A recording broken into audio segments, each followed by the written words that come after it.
Welcome to my YouTube channel. ನಾನು ನಿಮ್ಮ ಅಂಜು ಸತೀಶ್. ಎಲ್ಲರೂ ಹೇಗಿದ್ದೀರಾ? ಎಲ್ಲರೂ ಚೆನ್ನಾಗಿದ್ದೀರಾ ಅಂತ ಭಾವಿಸ್ತಾ ಇವತ್ತಿನ ವ್ಲಾಗ್ನ ಶುರು ಮಾಡ್ತಾ ಇದ್ದೀನಿ. ಫ್ರೆಂಡ್ಸ್, ಇವತ್ತಿನ ವ್ಲಾಗು ನನ್ನ ಅಮ್ಮನ ಮನೆ ಹಬ್ಬ ಇದೆ. ಸೊ ನೀತು ಕೂಡ ಬಂದಿದ್ದಾಳೆ ಹಬ್ಬಕ್ಕೆ. ಇವತ್ತು ಬೆಳಿಗ್ಗೆ ಬಂದು ಹಾಯ್ ಮಾಡೇ ನೀತು. ಹಾಗೆ ನಾವು ಹಬ್ಬಕ್ಕೆ ಅಂತ ಈ ಥರ ರೆಡಿಯಾಗಿದ್ದೀವಿ. ನಾನು ಈ ಸೀರೆ ಸೆಕೆಂಡ್ ಟೈಮ್ ಆಗ್ತಾ ಇರೋದು. ಹೇಗೆ ಕಾಣಿಸ್ತಿದೆ ಅಂತ ಕಮೆಂಟ್ಸ್ ಮಾಡಿ. ಬನ್ನಿ ಫ್ರೆಂಡ್ಸ್, ಇವತ್ತು ಹಬ್ಬ ಎಲ್ಲ ಹೇಗಾಗುತ್ತೆ ಅಂತ ನೋಡೋಣ. ಎಲ್ಲರೂ ಕೂಡ ರೆಡಿಯಾಗಿದ್ದೀವಿ. ನೀನು ರೆಡಿಯಾಗಿದ್ದಾನೆ. ಆದರೆ ಅಯ್ಯೋ ನನ್ನ ಮಗ ಅಳ್ತಾವನೆ. ಸರಿ, ನಮ್ಮಪ್ಪ ಕೂಡ ರೆಡಿಯಾಗಿದ್ದಾರೆ. ಫುಲ್ ಟ್ರೆಡಿಷನಲ್ ಆಗಿ ರೆಡಿಯಾಗಿದ್ದಾರೆ. ನೋಡಿ ಫ್ರೆಂಡ್ಸ್, ಇಲ್ಲಿ ನೋಡಿ ನೋಡಿ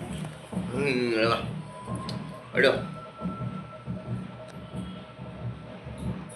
ಹಾಯ್ ಬಿಡಮ್ಮ. ಬಾಯ್. ಹಾಗೆ ಇಲ್ಲಿ ನಮ್ಮ ಅಕ್ಕ ಕೂಡ ರೆಡಿಯಾಗಿದ್ದಾರೆ. ಇಲ್ಲಿ ನಮ್ಮ ಅಮ್ಮ ಕಾಣಿಸ್ತಾನೆ ಇಲ್ಲ. ಅಲ್ಲಿ ನೋಡಿ, ಎಲ್ಲ ರೆಡಿಯಾಗಿದ್ರಿ. ದೇವ್ರು ಇನ್ನೇನೋ ಬರಬೇಕು. ತನಿ ಒಬ್ಬನ ರೆಡಿ ಮಾಡಬೇಕು. ಒಂದು ಟೈಮ್ ಮಲಗಿದ್ದಾನೆ, ಹಂಗಾಗಿ ಅವ್ನು ಬಂದ ಮೇಲೆ ರೆಡಿ ಮಾಡೋಣ ಅಂತ ವೆಯ್ಟ್ ಮಾಡ್ತಾ ಇದ್ದೀನಿ. ಹೇಗೆ ಕಾಣಿಸ್ತಾ ಇದ್ದೀವಿ ನಮ್ಮ ಅಕ್ಕ ತಂಗಿ?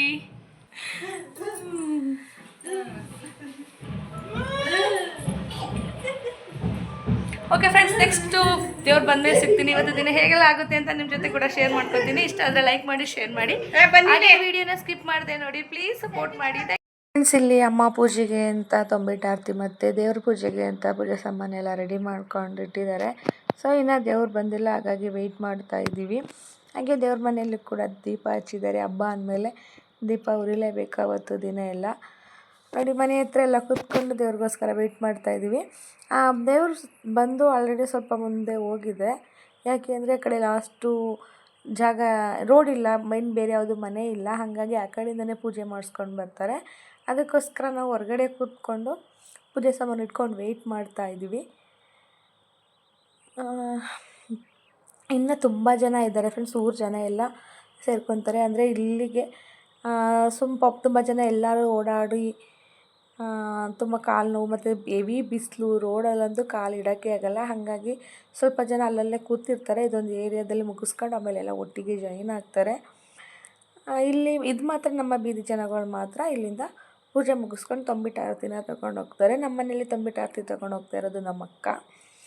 ಇಷ್ಟು ವರ್ಷ ನಾನು ತಗೊಂಡು ಹೋಗ್ತಿದ್ದೆ. ಈಗ ಒಂದು 4 ಇಯರ್ಸಿಂದ ನಾನು ಹೋಗ್ತಾನೆ ಇಲ್ಲ. ಮಕ್ಕಳು ಚಿಕ್ಕದು, ಪ್ರೆಗ್ನೆನ್ಸ್, ಹಾಗೆ ಏನೇನೋ ಒಂದೊಂದು ಪ್ರಾಬ್ಲಮ್ ಅಂತಲ್ವ ಇರುತ್ತಲ್ಲ. ಇನ್ನು ಮಕ್ಕಳು ಚಿಕ್ಕದಾದ್ಮೇಲೆ ಬಿಟ್ಟು ಹೋಗೋಕ್ಕೂ ಆಗೋಲ್ಲ. ಹಂಗಾಗಿ ನಾನು 4 ವರ್ಷ ಆಯಿತು ಹೋಗಿಲ್ಲ. ಫಸ್ಟಿಗೆಲ್ಲ ನಾನು ಮತ್ತು ಅಕ್ಕ ಇಬ್ಬರು ತೊಗೊಂಡು ಹೋಗ್ತಿದ್ವಿ. ಸೊ ಊರೆಲ್ಲ ಓಡಾಡಬೇಕಿತ್ತಲ್ಲ, ನಾನು ಸ್ವಲ್ಪ ಮತ್ತು ನಮ್ಮ ಅಕ್ಕ ಸ್ವಲ್ಪ ದೂರ ತೊಗೊಂಡೋಗಿ ಒಟ್ಟಿಗೆ ಮನೆಗೆ ಬರ್ತಿದ್ವಿ. ಮನೆಗೆ ಬರೋಷ್ಟರಲ್ಲಿ ಆಲ್ಮೋಸ್ಟ್ ಒಂದು 7-8 ಗಂಟೆ ಆಗುತ್ತೆ. ಹಾಗೆ ಫ್ರೆಂಡ್ಸ್, ನಾನು ಈ ವ್ಲಾಗಲ್ಲಿ 2 ಹಬ್ಬದ ವೀಡಿಯೋನ ಅಪ್ಲೋಡ್ ಮಾಡಿದ್ದೀನಿ. ಯಾಕೆ ಅಂದರೆ ಒಂದೊಂದು ದಿನ ಅಷ್ಟೇ ಗ್ಯಾಪು. ಒಂದಿನ ಈ ಹಬ್ಬ ಬಂದು ಕುಮಾರ ಕೊಪ್ಪಳಮ್ಮ ಹಬ್ಬ ಅಂತ, ಮತ್ತು ನೆಕ್ಸ್ಟ್ ಸಂಡೇ ಹಬ್ಬ ಬಂದು ಮಾರಿ ಹಬ್ಬ ಅಂತ. ಸೊ 2 ವೀಡಿಯೋನು ಒಂದೇ ವ್ಲಾಗಲ್ಲಿ ಅಪ್ಲೋಡ್ ಮಾಡಿದ್ದೀನಿ. ಸೊ ಎಲ್ಲ ವ್ಲಾಗಲ್ಲೂ ಹಬ್ಬ ಅಂತ ಮಾಡಿದ್ರೆ ನಿಮಗೂ ನೋಡೋಕ್ಕೆ ಬೇಜಾರಾಗಬಾರ್ದಲ್ವ. ಹಂಗಾಗಿ ಸೊ ದೇವರು ನಮ್ಮ ಮನೆ ಹತ್ರ ಬರ್ತಾ ಇದೆ, ನೋಡ್ತಾ ಇದ್ದೀರಲ್ವ. ಹಾಗೆ ನನ್ನ ಮಗ ಮಲಗಿದ್ದ, ಇವಾಗ ಜಸ್ಟ್ ಎದ್ದ. ಯಾವುದೋ ಒಂದು ಬಟ್ಟೆ ಹಾಕ್ಬಿಟ್ಟು ರೆಡಿ ಮಾಡಿದ್ದೀನಿ. ಅವನು ಎಲ್ಲ ಬಾಕಿ ಟೈಮಲ್ಲಿ ಸಾಂಗ್ ಬರಲಿ, ಫೋನಲ್ಲಿ ಸಾಂಗ್ ಬರಲಿ, ಸೌಂಡ್ ಬರಲಿ, ಡ್ಯಾನ್ಸ್ ಮಾಡ್ಕೊಂಡು ಎಂಜಾಯ್ ಮಾಡ್ತಿದ್ದ. ಆದರೆ ನಾನು ಅಂದ್ಕೊಂಡೆ ಖುಷಿ ಪಡ್ತಾನೆ, ಡ್ಯಾನ್ಸ್ ಮಾಡ್ತಾನೆ, ಎಲ್ಲ ಟೈಮಲ್ಲೂ ತರಲೆ ಮಾಡ್ತಾನಲ್ಲ, ಆ ಥರ ಏನೋ ಒಂದು ತರಲೆ ಮಾಡ್ತಿರ್ತಾನೆ ಅಂದ್ಕೊಂಡೆ. ಬಟ್ ಅವ್ನು ಇವಾಗ ಮಲಗಿ ಎದ್ದಿದ್ನಲ್ಲ, ಆ ಕಾರಣದಿಂದ ಏನೋ ಗೊತ್ತಿಲ್ಲ, ಸ್ವಲ್ಪ ಸೈಲೆಂಟಾಗಿದ್ದ. ಹಾಗೆ ಹೆವಿ ಬಿಸಿಲಿರೋದ್ರಿಂದ ಮನೆ ಬಾಗಿಲು ಬಂದ ತಕ್ಷಣ ಕಾಲಿಗೆ ನೀರು ಹಾಕಿ ಪೂಜೆ ಮಾಡ್ತೀವಿ. ನಮಗಂತೂ ನನಗೆ ನಿಲ್ಲಕ್ಕಾಗ್ತಾಯಿಲ್ಲ. ಜಸ್ಟ್ 1 ನಿಮಿಷ ಅಷ್ಟೇ ಒಂದು ನಿಮಿಷನೂ ನಿಲ್ಲಕ್ಕಾಗ್ತಾಯಿಲ್ಲ. ಪಾಪ ಎಲ್ಲರೂ ಊರೆಲ್ಲ ಬಳಸ್ಕೊಂಬರ್ಬೇಕು. ಬಟ್ ಆ ದೇವ್ರ ಶಕ್ತಿ ಇರೋದ್ರಿಂದ ಏನನ್ಸಲ್ಲ. ನೋಡಿ, ಇವರೇ ನಮ್ಮ ಕುಮಾರ ಕೊಪ್ಪಳಮ್ಮ. ಈ ದೇವ್ರನ್ನ ಮೈಸೂರು ಕುಮಾರ ಕೊಪ್ಪಳಿಂದ ತೊಗೊಂಡು ಬಂದು ವಿಗ್ರಹನ ಊರು ಹೊಳೆ ಹತ್ರ ಪೂಜೆ ಮಾಡಿ, ಆಮೇಲೆ ಊರಲ್ಲಿ ಹೆಣ್ಮಕ್ಳು ಒರೆಸಿ ಊರೆಲ್ಲ ಮೆರೆಸ್ತಾರೆ. ಹಾಗೆ ಒಬ್ಬರು ಕೈಲಿ ಎಲ್ಲ ಇಡೀ ಊರೆಲ್ಲ ಹೊರೋಕ್ಕಾಗಲ್ಲ ಅಂತ ಒಂದು 3-4 ಜನ ಹೆಣ್ಮಕ್ಳ ಹತ್ರ ಒರೆಸಿಸ್ತಾರೆ ಫ್ರೆಂಡ್ಸ್. ಹಾಗೆ ನಮ್ಮ ಮನೆ ಪೂಜೆ ಮುಗಿಸ್ಕೊಂಡು ನೆಕ್ಸ್ಟು ಮುಂದೆ ಬರ್ತು. ಹಾಗಾಗಿ ನಾವು ಇಲ್ಲಿ ಮನೆ ಹತ್ರ ಕೂತ್ಕೊಂಡು ನೋಡ್ತಾಯಿದ್ವಿ. ಸೊ ಲಗೋರಿ ನಮ್ಮ ಮನೆ ಹತ್ರ ಬಂದಿರಲಿಲ್ಲ, ಮೇಯ್ನ್ ರೋಡಲ್ಲೇ ಬಾರಿಸ್ತಾಯಿದ್ರು. ಹಾಗಾಗಿ ನಾವು ಅಲ್ಲಿಗೆ ಬಂದ್ವಿ. ಯಾಕೆ ಅಂದರೆ ದೇವರು ಇನ್ನು ಮುಂದೆ ಹೋಗಬೇಕಿತ್ತು. ಸೊ ಅಲ್ಲಿ ತನಕ ಬಿಸಿಲಲ್ಲಿ ನಡೆಯೋಕ್ಕಾಗಲ್ಲ, ದೇವ್ರು ಮಾತ್ರ ಹೋಗುತ್ತೆ. ಎಲ್ಲ ಜನಗಳು ನಮ್ಮ ಬೀದಿ ಜನಗಳು ಯಾರ್ಯಾರು ತಂಬಿಟ್ಟೆಲ್ಲ ತೊಗೊಂಡು ಬಂದಿರ್ತಾರಲ್ಲ ಅವರು ದೇವ್ರಿಗೆ ಬರೋ ತನಕ ಇಲ್ಲಿ ನಮ್ಮ ಮನೆ ಒಳಗಡೆ ನಮ್ಮ ಬೀದಿಗೆ ಹೋಗೋ ತುದಿಲಿ ನೋಡ್ತಾ ಇರ್ತಾರೆ. ಇನ್ನಷ್ಟು ಸ್ವಲ್ಪ ಜನ ಆ ಕಡೆ ಇದ್ದಾರೆ. ಸೊ ನಾನು ಏನಾದರೂ ಹೋದ್ರೆ ವೀಡಿಯೋನ ಎಷ್ಟು ಜನ ಇರ್ತಾರೆ ಅಂತ ವೀಡಿಯೋ ಮಾಡ್ತೀನಿ. ಬಟ್ ಹೋಗಲಿಲ್ಲ ಅಂದರೆ ಮಾಡಲ್ಲ.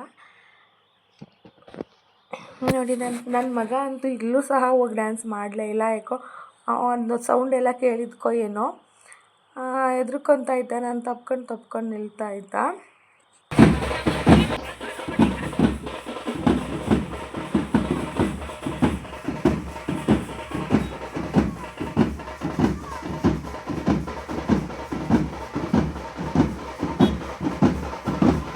ಮಕ್ಳುಗಳಿಗೆ ಇದೇ ಒಂಥರ ಖುಷಿ, ಡ್ಯಾನ್ಸ್ ಮಾಡೋದು, ಟಮಟೆ ಸೌಂಡ್ ಎಲ್ಲ ಕೇಳಿಸೋದು ಒಂಥರ ಏನೋ ಒಂಥರ ವರ್ಷಕ್ಕೊಂದ್ಸಲ ಚೆನ್ನಾಗಿರುತ್ತೆ. ಹಾಗೆ ನಮ್ಮ ಮಕ್ಕಳ ಮನೆ ಹುಡುಗ ದನಿನೂ ಕೂಡ ಡ್ಯಾನ್ಸ್ ಮಾಡಿಸ್ತಾ ಇದ್ದಾರೆ. ಅವನಿಗೆ ಅದು ಫಸ್ಟ್ ಟೈಮು, ಹಂಗಾಗಿ ಏನಿದು ಅಂತ ನೋಡ್ತಾ ಇದ್ದಾನೆ ಆಶ್ಚರ್ಯದಿಂದ. ಬಟ್ ಚೆನ್ನಾಗಿರುತ್ತೆ ಫ್ರೆಂಡ್ಸ್. ಇದಂತೂ ವರ್ಷಕ್ಕೊಂದ್ಸಲ ಮಾಡೋದು. ಹಾಗೆ ನೋಡಿ ಪುಟಾಣಿ, ಸಣ್ಣ ಪುಟಾಣಿ ಕೂಡ ತುಂಬ ಚೆನ್ನಾಗಿ ಡ್ಯಾನ್ಸ್ ಮಾಡ್ತು. ಇಷ್ಟು ವರ್ಷ ದೊಡ್ಡ ಹುಡುಗರು ಡ್ಯಾನ್ಸ್ ಮಾಡ್ತಿದ್ರು. ಯಾಕೋ ಈ ಸಲ ದೊಡ್ಡ ಬರೀ ಚಿಕ್ಕ ಮಕ್ಕಳು ಮಾಡ್ತಾಯಿದ್ದಾರೆ. ಹಾಗೆ ಈ ಹಬ್ಬದ ಕೊನೆಯಲ್ಲಿ ಕೂಡ ದೇವ್ರು ಕೂಡ ಬರುತ್ತೆ. ದೇವ್ರು ಬಂದು ಹಬ್ಬ ಎಲ್ಲ ಹೇಗಾಗಿತ್ತು, ಖುಷಿ ಆಯಿತಾ, ಬೇಜಾರಾಯಿತಾ ಅಂತ ಎಲ್ಲ ಹೇಳ್ತಾರೆ. ಬಟ್ ಕೊನೆಗಂಟ ತುಂಬ ಚೆನ್ನಾಗಿರುತ್ತೆ. ಬಟ್ ನೋಡೋಣ ಫ್ರೆಂಡ್ಸ್. ಆದರೆ ನಾನೇನಾದರೂ ಹೋದರೆ ವೀಡಿಯೋ ಮಾಡ್ಕೊತೀನಿ, ಇಲ್ಲ ಅಂದರೆ ನೆಕ್ಸ್ಟ್ ಇಯರ್ ಟ್ರೈ ಮಾಡ್ತೀನಿ ಫುಲ್ ವೀಡಿಯೋ ಮಾಡಿ ಅಪ್ಲೋಡ್ ಮಾಡೋದಕ್ಕೆ ಅಂತ ಹೇಳಿ.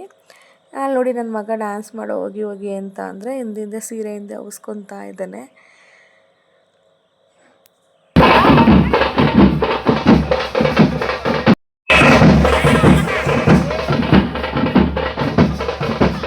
ಹಾಗೆ ಇಲ್ಲಿ ದೊಡ್ಡ ಹುಡುಗರುಗಳು ಡ್ಯಾನ್ಸ್ ಮಾಡ್ತಾ ಇದ್ದಾರೆ. ಸೊ ನಾನಂತೂ ಮಿಸ್ ಮಾಡ್ಕೊಬಿಟ್ಟಿದ್ದೀನಿ 3-4 ಇಯರಿಂದ. ನೆಕ್ಸ್ಟ್ ಇಯರ್ ಆದರೂ ಹೋಗಬೇಕು. ಫ್ರೆಂಡ್ಸು ಫ್ಯಾಮಿಲಿ ಎಲ್ಲ ಸಿಗ್ತಾರೆ. ಒಂದಿನ ಪೂರ್ತಿ ಅವ್ರಗಳ ಜೊತೆ ಮಾತುಕತೆ ಮಾಡ್ಕೊಂಡು ಎಂಜಾಯ್ ಮಾಡ್ಕೊಂಡು ತಲೆ ಮಾಡ್ಕೊಂಡು ಇರ್ಬೋದಿತ್ತು. ನೋಡೋಣ, ನೆಕ್ಸ್ಟ್ ಇಯರ್ ಟ್ರೈ ಮಾಡ್ತೀನಿ ಫ್ರೆಂಡ್ಸ್. ಇದು ಬಂದು ನೆಕ್ಸ್ಟು ಸಂಡೇ ವ್ಲಾಗು. ಈಗ ದೇವ್ರ ಇದನ್ನ ತೊಗೊಂಡೋಗಿ ಇವರೆಲ್ಲ ಸುತ್ತಕೊಂಡು ಒಂದು ಹೊಲ್ದ ಹತ್ರ ಮಾಡ್ತಾರೆ. ಪೂಜೆ ಎಲ್ಲ ಮಾಡಿ ಆಮೇಲಿಂದ ಬರೋಷ್ಟರಲ್ಲಿ ಒಂದು 7 ಗಂಟೆ 9 ಗಂಟೆ, ಒಂದು 7 ಗಂಟೆ ಆಗುತ್ತೆ. ಇದು ಬಂದು ಮಾರಿ ಹಬ್ಬ ಭಾನುವಾರದ ಬ್ಲಾಗು. ನೈಟು ಒಂದು 8 ಗಂಟೆ ಅಷ್ಟರಲ್ಲಿ ಮಾರಿಗುಡಿ ಹತ್ರ ಹೋಗಬೇಕು. ಸೊ ಎಲ್ಲರೂ ಹೋಗೋದಕ್ಕೆ ಅಂತ ರೆಡಿಯಾಗಿದ್ದಾರೆ. ಲಾಸ್ಟ್ ಟೈಮ್ ಥರನೇ ಆ ಕಡೆಯಿಂದ ತಮಟೆ ಬಡ್ಕೊಂಡು ಬರ್ತಾರೆ. ಸೊ ತಮಟೆ ಬಡ್ಕೊಂಡು ಹೋದಂಗೆ ಇವ್ರು ಮುಂದೆ ತಂಬಿಟ್ಟು ಆರತಿನ ತಗೊಂಡು ಹೋಗಬೇಕು. ಇಲ್ಲಿ ನೋಡಿ ನನ್ನ ಮಗ ಡ್ಯಾನ್ಸ್ ಮಾಡ್ತಾ ಇದ್ದಾನೆ. ಅವತ್ತು ಮಾಡ್ರಿ ಅಂದರೆ ಮಾಡಲಿಲ್ಲ, ಇವತ್ತು ಮಾಡ್ತಾ ಇದ್ದಾನೆ. ಇವತ್ತು ಆಮೇಲೆ ಲಾಸ್ಟಲ್ಲಿ ಎಲ್ಲ ಹೋದ್ಮೇಲೆ ಡ್ಯಾನ್ಸ್ ಮಾಡ್ತಾನೆ ಇವನು. ತನೀಶು ಇದ್ದಾಗ ಡ್ಯಾನ್ಸ್ ಮಾಡೋ ಅಂದರೆ ಮಾಡಲಿಲ್ಲ. ಮಾಮಿ ಅಂದ್ಕೊಂಡು ನೋಡ್ತಾ ನಿಂತಿದ್ದ. ಹೀಗೆ ಎಲ್ಲರೂ ಇದನ್ನು ತಂಬಿಟ್ಟು ಆರತಿನ ತಗೊಂಡು ಮಾರಿಗುಡಿ ಹತ್ರ ಹೋಗಿ ಮಾರಿಗುಡಿ ಪೂಜೆ ಮುಗಿಸ್ಕೊಂಡು ಬರ್ತಾರೆ. ಸೊ ಬರೋಷ್ಟಲ್ಲ ಒಂದು 10 ಗಂಟೆ ಆಗ್ಬೋದು ಅಂತ ಅನ್ಕೋತೀನಿ. ಎಲ್ಲರಿಗೂ ಪೂಜೆ ಎಲ್ಲ ಆಗಬೇಕಲ್ವ. ನಮ್ಮಮ್ಮ ಕೂಡ ರೆಡಿಯಾಗಿ ಹೊರಡ್ತಾ ಇದ್ದಾರೆ. ಹಾಗೆ ನಮ್ಮ ಮನೆ ಪಕ್ಕದ ಮನೆ ನಂದಿನಿಕಾ ಅಂತ ಅಮ್ಮ ಮತ್ತು ಅವರಿಬ್ಬರು ಒಟ್ಟಿಗೆ ಹೋಗ್ತಾ ಇದ್ದಾರೆ. ಸೊ ಲಾಸ್ಟ್ ಟೈಮ್ ಥರನೇ ಹೋಗಿ ಒಂದು ಕಡೆ ನಿಂತ್ಕೋತಾರೆ. ಬೇರೆ ಮನೆ ಹತ್ರ ಎಲ್ಲ ಹೋಗಿ ಅವ್ರುಗಳ್ನ ಕರ್ಕೊಂಡು ಬಂದಮೇಲೆ ಎಲ್ಲರೂ ಒಟ್ಟಿಗೆ ಮಾರಿಗುಡಿ ಹತ್ರ ಹೋಗ್ತಾರೆ. ಫ್ರೆಂಡ್ಸ್, ನಿಮಗೆ ಈ ವಿಡಿಯೋ ಇಷ್ಟ ಆಗಿದೆ ಅಂತ ಅನ್ಕೋತೀನಿ. ಇಷ್ಟ ಆದರೆ ಪ್ಲೀಸ್ ಲೈಕ್ ಮಾಡಿ, ಕಮೆಂಟ್ಸ್ ಮಾಡಿ, ಸಪೋರ್ಟ್ ಮಾಡಿ, ಹಾಗೆ ಸಬ್ಸ್ಕ್ರೈಬ್ ಮಾಡಿ. ಸಬ್ಸ್ಕ್ರೈಬ್ ಮಾಡೋದನ್ನ ಮಾತ್ರ ಮರಿಬೇಡಿ. ಹಾಗೆ ನಾನು ನಿಮಗೆ ಇನ್ನೊಂದು ಹೊಸ ವಿಡಿಯೋದೊಂದಿಗೆ ಸಿಗ್ತೀನಿ. ಅಲ್ಲಿವರೆಗೂ ಕಾಯ್ತಾ ಇರಿ. Take care, bye, love you all. Subscribe to my YouTube channel Anju Satish blogs. Please support ಮಾಡಿ. ಸೊ ಹಿಂಗೆ ಎಲ್ಲರೂ ಹೋಗ್ತಾ ಇದ್ದಾರೆ ನೋಡಿ ಫ್ರೆಂಡ್ಸ್, ಈಗ ಮಾರಿಗುಡಿ ಹತ್ರ.